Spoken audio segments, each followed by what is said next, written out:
के हो नि यो वाटर रकेट हो होइन जुन चाहिँ होइन न्युटनको थर्ड ल अफ मोसनमा बेस्ड छ जुन चाहिँ हो every action there is call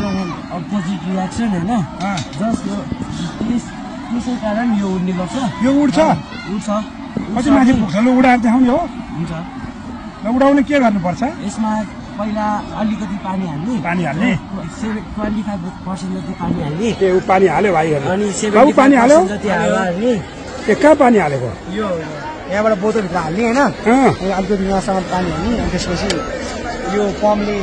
हावा दिने त्यसपछि दिउँछ हावा यो 25% चाहिँ वाटर राख्नुपर्छ अनि 75% चाहिँ एयर राख्नुपर्छ जस कारण यो हुन्छ त्यसपछि हामी हावा हालेर उडाउँछौँ उडाउँछौँ यो रकेट यस्तो उड्छ नि होइन कतिमा पढ्ने बाबुहरू 9मा यो के सिद्धान्त के हो यो न्युटनको थर्ड ल मोसन अनुसार रकेट वाटर रकेट रकेट हो न्युटनको थर्ड ल मोसन अनुसार हो यो उड्छ उड्छ